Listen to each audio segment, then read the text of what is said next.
السلام علیکم۔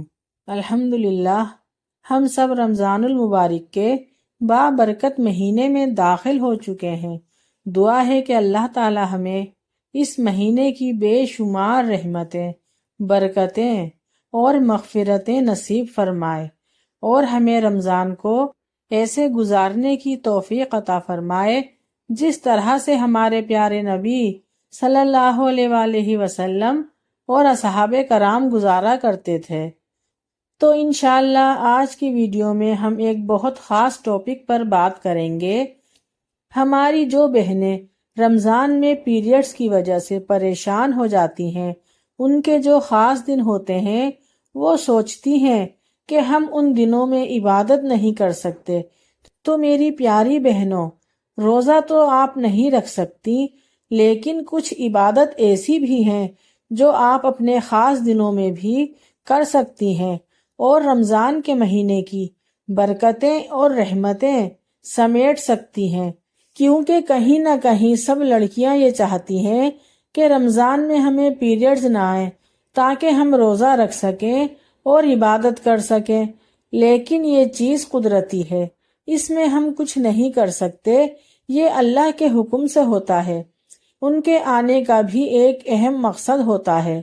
تو چونکہ ہمیں اللہ تعالیٰ کی رضا میں راضی رہتے ہوئے اللہ تعالیٰ کا شکر ادا کرنا چاہیے، مگر کوشش کریں کہ اگر آپ کو رمضان میں پیریڈز آ گئے ہیں تو بھی آپ اپنے رمضان کو غفلت میں نہ گزاریں، کیونکہ بہت سی لڑکیاں ان خاص دنوں میں رمضان کو غفلت میں گزار دیتی ہیں۔ انہیں ایسا لگتا ہے کہ ان دنوں میں کیا ہی نیکیاں ہو جائیں گی، تو یہ سوچتے ہوئے وہ اپنے رمضان کو غفلت میں گزار دیتی ہیں۔ موبائلز میں، ٹی وی میں اور بھی بہت سی ایسی چیزیں ہیں جن سے وہ گناہوں میں مبتلا ہو جاتی ہیں۔ تو یہ تو آپ سب ہی جانتی ہیں کہ پیریڈز کے دنوں میں ہم نماز نہیں پڑھ سکتے، قرآن پاک کی تلاوت بھی نہیں کر سکتے اور روزہ بھی نہیں رکھ سکتے، تو پھر ہم کیا کر سکتے ہیں؟ تو جی، ہم کچھ ذکر اذکار ایسے ہیں جو ہم کر سکتے ہیں، اور اس کے علاوہ روز مرہ کی جو نیکیاں ہیں، جیسے کسی کی مدد کرنا، کسی کے ساتھ اچھا سلوک کر لینا، صدقہ کرنا، خیرات کرنا، تو یہ ساری نیکیاں تو ہم کما سکتے ہیں نا۔ تو آپ ان سب نیکیوں کو حاصل کرنے کی کوشش کریں، کیونکہ آخرت میں ایک ایک نیکی کی بہت ضرورت پڑے گی۔ اس کے علاوہ میں آپ کو بتاؤں گی کہ آپ اپنے خاص دنوں میں کون سے اذکار کریں اور کون سی نیکیاں کریں، اور کیا کام آپ ایسا کریں کہ آپ کے رمضان کے جو خاص دن ہیں وہ بھی آپ کے نیکیوں میں گزریں۔ تو سب سے پہلے جو اللہ پاک کے 99 نام ہیں، یعنی اسماء الحسنہ، اس کو آپ یاد کر لیں اور روزانہ پڑھیں، کیونکہ جو اللہ تعالیٰ کے ناموں کو یاد کرے گا اور روز پڑھے گا وہ جنت میں جائے گا انشاءاللہ۔ اور اللہ پاک کے ناموں کو اس کے ترجمے کے ساتھ یاد کریں، کیونکہ اللہ پاک کے ہر نام کی ایک الگ خصوصیت ہے، اور اللہ کے ناموں میں بے انتہا پاور اور بے انتہا طاقت موجود ہے۔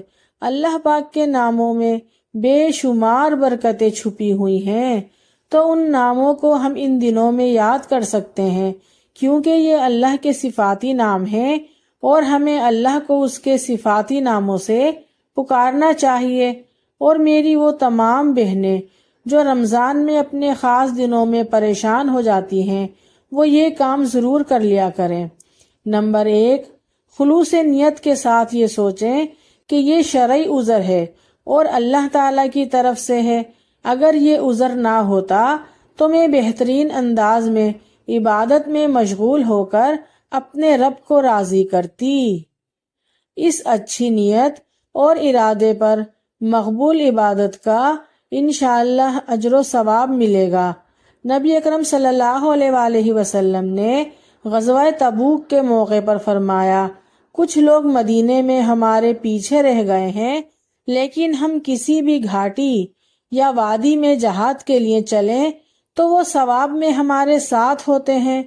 پھر آپ صلی اللہ علیہ وسلم نے ارشاد فرمایا، یہ وہ لوگ ہیں جو عذر کی وجہ سے ہمارے ساتھ شریک نہیں ہو سکے۔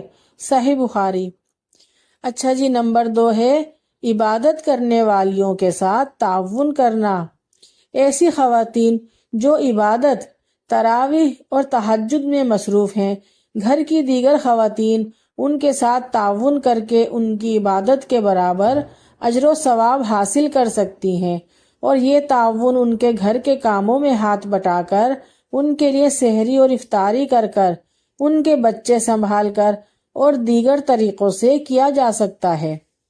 نمبر 3، ناپاکی کی حالت میں ہر عبادت ممنوع نہیں ہوتی، بلکہ ذکر، اذکار اور دعائیں بھی مانگی جا سکتی ہیں۔ لہٰذا ایسی خواتین عبادت سے بالکل کنارہ کشی اختیار نہ کریں، بلکہ ذکر، اذکار، درود شریف، شب قدر کی مسنون دعائیں اور دیگر دعاؤں میں مشغول رہ کر آخری عشرے طاق راتوں اور شب قدر کی برکات حاصل کرنے کی کوشش کریں، اور جب بھی اللہ تعالیٰ سے دعا مانگو اس کے صفاتی ناموں سے پکار کر مانگو۔ اللہ تعالیٰ کے ناموں کا ورد اپنی زبان پر جاری رکھو۔ کسی بھی نام کی تسبیح آپ پڑھ سکتے ہیں، جیسے یا اللہ، یا رحمان، یا رحیم، یا حی القیوم، یا حیو، یا قیوم۔ تو آپ ان تمام ناموں کو تسبیح پر بھی پڑھ سکتی ہیں۔ ان کے علاوہ اور بھی بہت سے کلمات ہیں جن کو آپ پڑھ سکتی ہیں، جن کا آپ ورد کر سکتی ہیں، تو ان کو بھی اپنی زبان پر جاری رکھیں، یعنی چلتے پھرتے، اٹھتے بیٹھتے یہ کلمات پڑھتی رہیں۔ تو وہ کون سے کلمات ہیں جن کا آپ ذکر کر سکتی ہیں اپنے خاص دنوں میں؟ تو سب سے پہلے ہے کلمہ لا الہ الا اللہ محمد رسول اللہ۔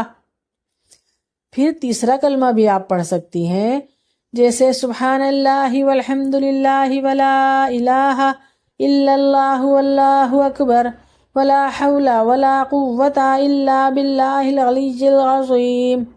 اس کے علاوہ صرف لا حول ولا قوة الا باللہ یہ بھی آپ پڑھ سکتی ہیں۔ استغفر اللہ زیادہ سے زیادہ پڑھیں۔ استغفر اللہ ربی من کل ذنب واتوب الیہ، آپ یہ بھی پڑھ سکتی ہیں۔ استغفر اللہ الذی لا الہ الا هو الحی القیوم واتوب الیہ، آپ یہ بھی پڑھ سکتی ہیں۔ اس کے علاوہ رب اغفر وارحم وانت خیر الراحمین، رب اغفر وارحم وانت خیر الراحمین، رب اغفر وارحم وانت خیر الراحمین، آپ یہ بھی پڑھ سکتے ہیں۔ رب اغفر لی بھی پڑھ سکتے ہیں، بلکہ خاص دنوں کے علاوہ پورے رمضان کے مہینے میں کثرت سے یہ دعا پڑھیں۔ اس کا ترجمہ ہے، اے اللہ میری مغفرت فرما، یعنی اللہ تعالیٰ سے اپنی مغفرت طلب کرنی ہے، معافی مانگنی ہے۔ تو آپ اس کا بھی ورد کریں۔ اور یہ جو میں نے ابھی اس سے پہلے پڑھائی تھی، رب اغفر وارحم وانت خیر الراحمین، یہ بھی آپ ہر نماز کے بعد پڑھا کریں۔ بہت پیاری دعا ہے کہ اللہ میری مغفرت فرما اور مجھ پر رحم فرما۔ زیادہ سے زیادہ ان دونوں دعاؤں کا ورد اپنی زبان پر جاری اور ساری رکھا کریں۔ اس کے علاوہ آپ درود پاک پڑھیں، کوئی بھی درود پاک آپ پڑھ سکتی ہیں، صلی اللہ علیہ وآلہ وسلم یہ بھی پڑھ سکتی ہیں۔ اللہم صلی علی محمد النبی الامی وعلی آلہ وبارک وسلم، یہ درود شریف بھی پڑھ سکتی ہیں۔ اس کے علاوہ جو درود ابراہیمی ہے آپ وہ بھی پڑھ سکتی ہیں۔ اللہم صلی علی محمد وعلی آل محمد کما صلیت علی ابراہیم وعلی آل ابراہیم انک حمید مجید۔ اللہم بارک علی محمد وعلی آل محمد کما بارکت علی ابراہیم وعلی آل ابراہیم انک حمید مجید۔ اس کے علاوہ درود پاک بہت سارے ہیں، جو آپ کو پسند ہو، جو آپ کو آسان لگے آپ وہ درود پڑھ سکتی ہیں۔ تو چونکہ اس حالت میں ہم قرآن پاک کی کوئی آیت نہیں پڑھ سکتے، تو آئی ہوپ کہ آپ سب کو یہ پتا ہوگا کہ اپنے خاص دنوں میں نہ ہم قرآن کو چھو سکتے ہیں اور نہ تلاوت کر سکتے ہیں، مگر یہ جو ذکر اذکار میں نے آپ کو بتائے ہیں یہ آپ کر سکتی ہیں۔ اگر آپ اپنے خاص دنوں میں ہیں تو کوشش کریں کہ اچھی اچھی ویڈیو اور آڈیو بیانات سنیں، اور ایک نوٹ بک اپنے پاس رکھیں۔ جب کسی ویڈیو یا آڈیو میں کوئی بیان آپ کو پسند آئے اور اس میں کوئی بات آپ کو اچھی لگے، یا کوئی ایسی دعا ہو جس کا ثواب بہت زیادہ ہو، یا کوئی ایسی تسبیح جو آپ کے مقصد سے ہو، آپ کے کام کی ہو، تو اسے نوٹ بک پر لکھ لیا کریں۔ کوئی بھی ایسا بیان جس میں آپ کو کچھ باتیں سیکھنے کو ملتی ہیں وہ ضرور لکھا کریں، تاکہ آپ کے لیے اس پر عمل کرنے میں آسانی ہو۔ اور عمل کرنے کے ساتھ ساتھ یہ بھی دعا کیا کریں کہ اللہ تعالیٰ سے کہ اللہ تعالیٰ اس نیک کام کے کرنے کی مجھے توفیق عطا فرما، تو انشاءاللہ اللہ تعالیٰ آپ کو توفیق عطا فرمائیں گے اور آپ واقعی میں اس نیک عمل کو سر انجام دے پائیں گی انشاءاللہ۔ تو ان سب چیزوں پر عمل کر کے آپ نے وہی چیز دوسروں تک بھی پہنچانے کی کوشش کرنی ہے، کیونکہ ہم امت مسلمہ ہیں، یعنی جو تعلیم ہمیں ہمارے پیارے نبی حضرت محمد مصطفیٰ صلی اللہ علیہ وآلہ وسلم نے دی ہے، تو یہ ہمارا فرض بنتا ہے کہ ہم اس تعلیم کو، اس علم کو دوسروں تک پہنچائیں، خود بھی عمل کریں اور دوسروں کو بھی عمل کرنے کی تلقین کریں۔ تو جب ہم کسی کو اچھی یا کوئی نیکی کی بات دوسروں تک پہنچاتے ہیں تو ہمیں خود بھی اس سے بے تحاشا نیکیاں ملتی ہیں۔ جیسا کہ اگر مجھے دین کی کوئی ایسی بات معلوم ہے جو سب کے فائدے کے لیے ہے، یا کوئی دعا ایسی معلوم ہے، یا کوئی مسئلہ معلوم ہے اور وہ میں دوسروں کو بتاؤں گی، تو مجھے بھی بے انتہا اجر و ثواب ملے گا۔ اور اللہ کے حکم سے اگر کسی ایک شخص نے بھی میری بتائی ہوئی حدیثوں پر، دعاؤں پر، تسبیحات پر عمل کر لیا تو اس کو بھی بھرپور اجر ملے گا، اور اس کے اجر و ثواب میں مجھے بھی ثواب ملے گا، کیونکہ نیکی کی کوئی بات بھی بتانا صدقہ جاریہ ہوتا ہے جس کا ثواب ہمیں قبر میں بھی ملتا ہے۔ اس لیے کوشش کریں نیک کام کرنے کی اور دوسروں کو بھی نیکی کی دعوت دیں۔ اس کے علاوہ آپ اپنے خاص دنوں میں اسلامی بکس کا مطالعہ کریں۔ اسلامی بکس سے بھی ہمیں بہت کچھ سیکھنے کو ملتا ہے۔ تو میری تمام بہنیں اپنی پیریڈز کے دنوں میں یہ سب عبادت کر سکتی ہیں، اور ان کا یہ سب ٹائم بھی عبادت میں ہی کاؤنٹ ہوگا۔ اور یہ نہ سوچیں کہ میں ان دنوں میں کوئی نیک کام نہیں کر سکتی۔ تو ہمارے دین میں الحمدللہ ہم سب کے لیے بہت آسانیاں ہیں اور کچھ بھی مشکل نہیں ہے، یہ سب کام آسانی سے کر سکتے ہیں۔ اگر آپ سب کو میری یہ ویڈیو پسند آئی ہے تو پلیز لائک، شیئر، سبسکرائب ضرور کیجیے گا۔ نیکسٹ ویڈیو کے لیے اللہ حافظ۔